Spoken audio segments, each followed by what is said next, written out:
Yawalapichi live in central Brazil, south of the Amazon rainforest. Today, they are celebrating the beginning of the Peki festival, which honors their fruit trees and hummingbird spirits. It's also the last event in their seasonal calendar of rituals. Colourful dances and games bring cheer to the hardest time of the year. For tribes of the Amazon basin, the rainy season is a continuous one, lasting for half the year. But, on this occasion, the Peki festival threatens to be very different. Unknown to the villagers, the village shaman has predicted a lunar eclipse. For a deeply superstitious community who fear the forces of the supernatural, an eclipse would bring powerful, possibly malicious spirits into their village. For the moment, the chief, his leaders, and the community are unaware of events about to unfold.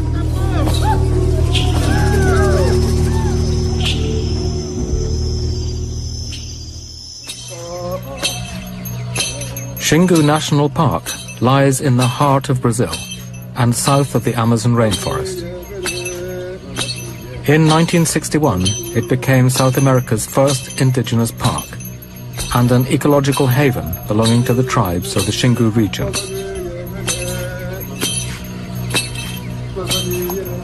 The park is a realm of rivers and headwaters, which flow into the river Xingu. The river Xingu itself joins the mighty Amazon 1,000 miles to the north. For the communities of Xingu, the rivers and lagoons are the lifeblood of their culture. One of these Xingu peoples is the Yawalapichi.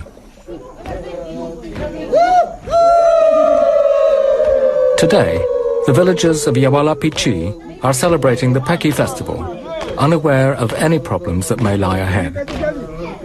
The festive games are called Alukaka, which will test the men's prowess and strength.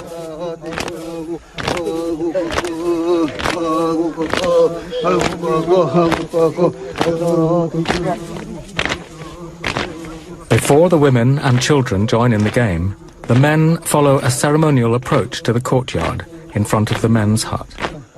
This is the most important space in the village because it's the place where their ancestors are buried.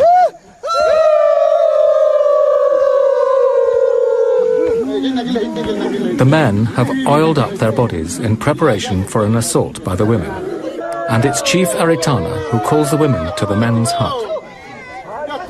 The men can only silently await the frenzy. Women love the Alukaka games. It's one of the few times of year when control swings noticeably in their favor.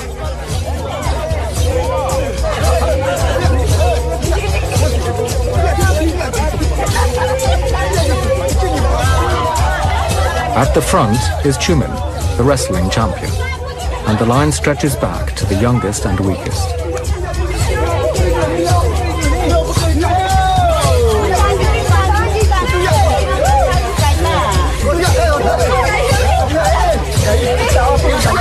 The rules of the game are straightforward. The women must break the line and tear the young warriors off, one man at a time.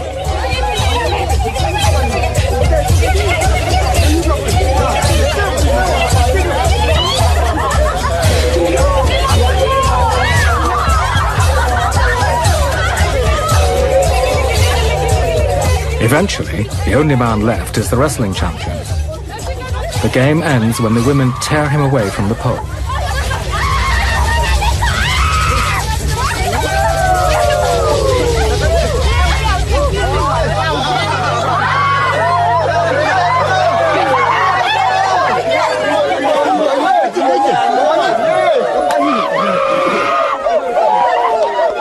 The games continue throughout the day, bringing a festive atmosphere to the normally hard-working community. Around 200 people live in the village at any one time. Cultural events, such as the Peki festival, bring the community together. Everyone takes great pride to wear their traditional clothes and adornments. As the day progresses, the games become increasingly boisterous. The next game to be played is unashamedly sexual and great fun.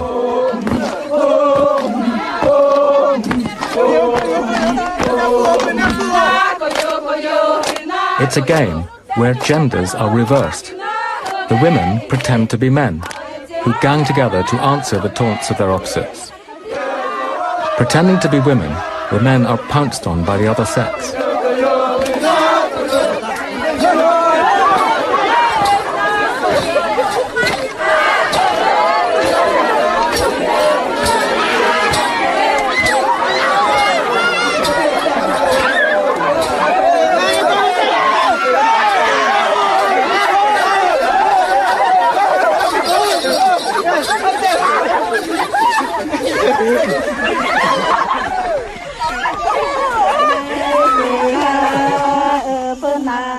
After the day's revelry, the village women go off to the river to bathe. Women bathe separately to the men, except when with their husbands or close family.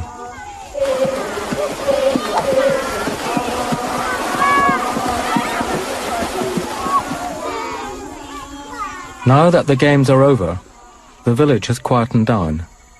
But an unexpected event has brought the Yawalapichi leaders to the men's hut. Chief Aritana has been informed by the shaman that tonight there'll be a lunar eclipse. For Shingu peoples, an eclipse is a sacred event. If it does indeed take place, this will mean postponing the Peki festival. The news will dramatically transform events in the village.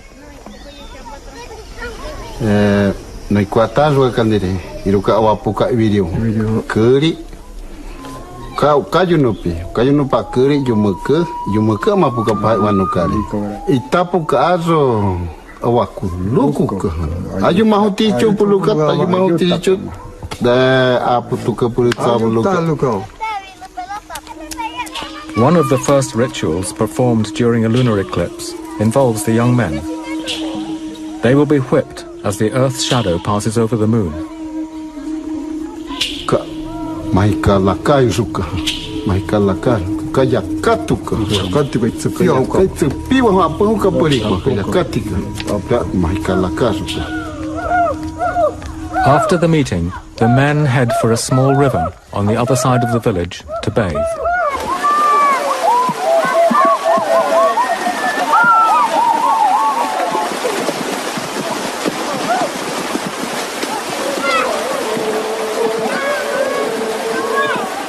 Before the leaders inform the young men that they will later be whipped, they must be sure that the eclipse really will take place.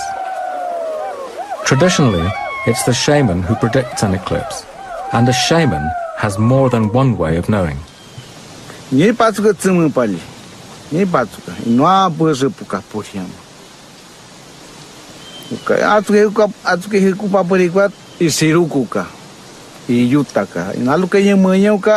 Isiruka iyutabuka pamau kinala itsemuka pa uchi ka itsemu punyemuka pa ka uchi nayata katupa buka itisi nyanya.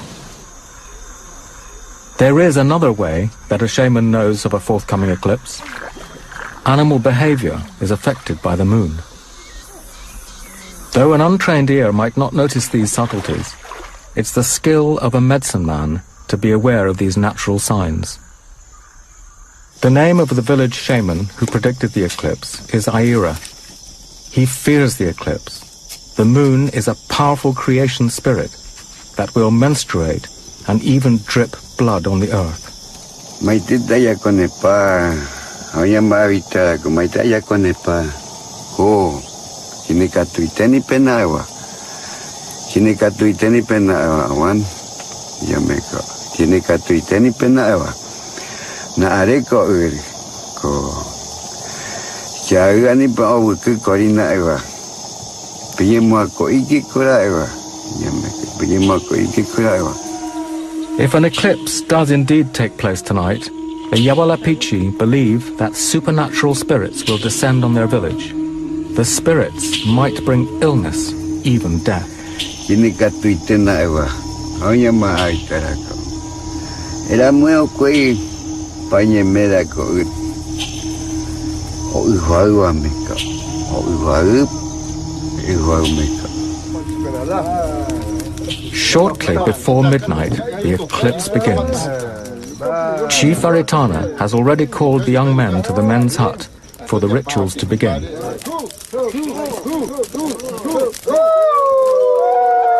It's important that the tribesmen remain festive and good-natured. If they don't, then the spirits might punish them. An eclipse is seen as a time of renewal and an awakening.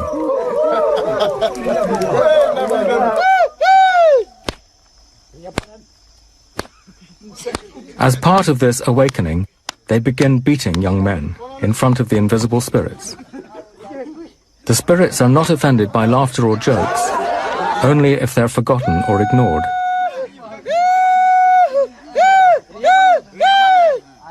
The whipping is considered to make the young warriors more courageous. They rid themselves of old fears by running off into the dark.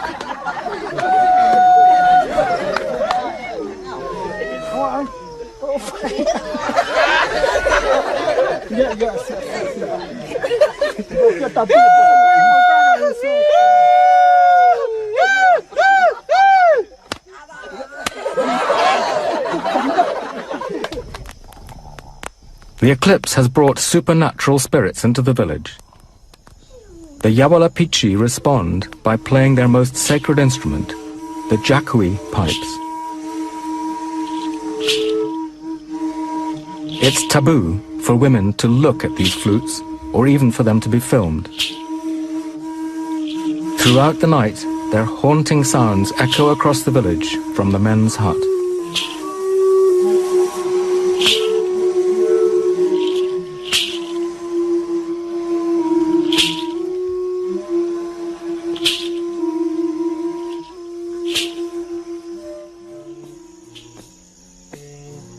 It's the first morning after the eclipse, and the cycle of ceremonies continues. A group of musicians awaken the village with their flutes.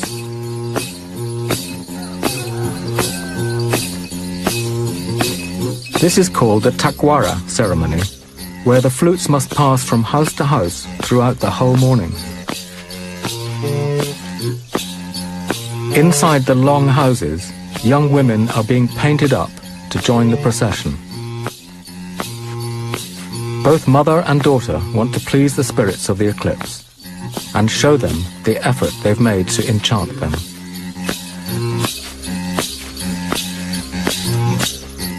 The flute procession continues along the ring of houses, heralding the day of the dances ahead. Grass fibres are tied in a girdle around the girl's waist. A short reed provides the final detail. It's alluring, and it shows off her feminine beauty.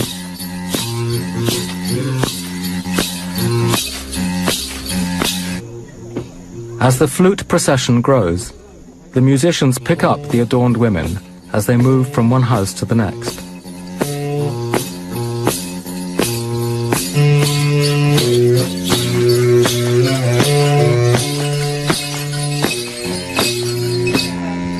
The women of the Takwara stand with their backs to the flutes.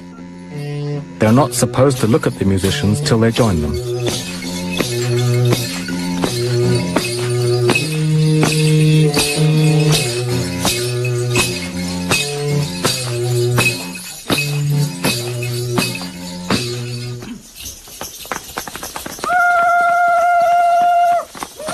The next dance in the cycle of ceremonies is the Tapanawarana. As with all the dances, it's being held to demonstrate to the eclipse spirits that they've not been forgotten.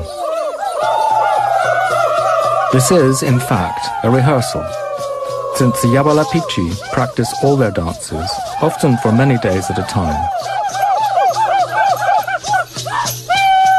By late afternoon, it's in full swing.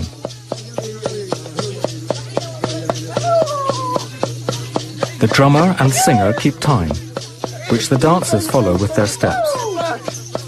If the rhythm speeds up, the dancers respond by speeding up as well. The women hold on to the men to keep time. So long as they know the moves of the dances, any woman can dance with any man.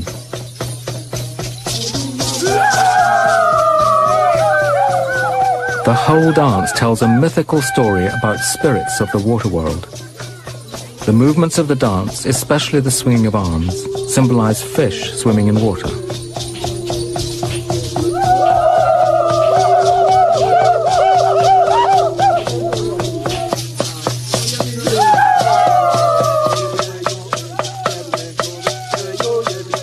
As the dance continues in the center of the village, Chief Aritana watches eagerly. Close by is the shaman Aira, ever watchful. Aritana is pleased that the day's dances have gone well. By honoring the traditions, it means that the supernatural spirits will protect his people.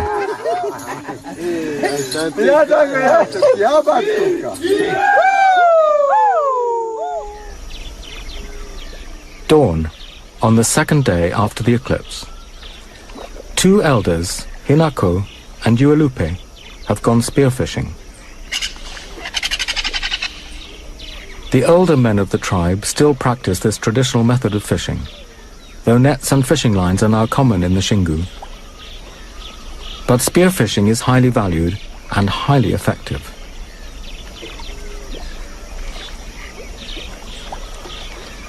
The arrows used for spearfishing have two prongs, giving the fisherman a better chance of hitting the slippery fish than a single point.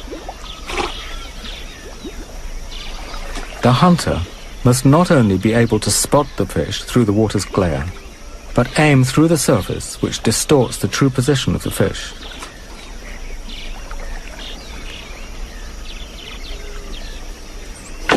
Hinako makes a strike. The arrow stays in the fish, allowing him to retrieve it.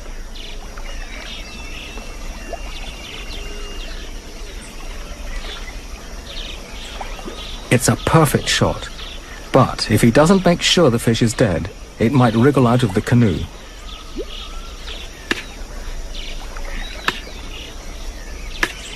The elders continue stalking the fish throughout the morning.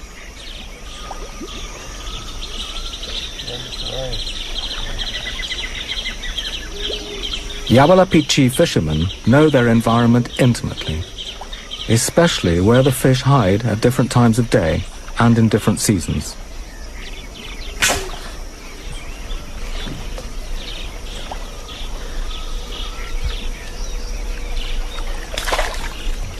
With their catch of the morning, the fishermen can return to the village, knowing that there's food in the men's hut for the rest of today's ceremonies.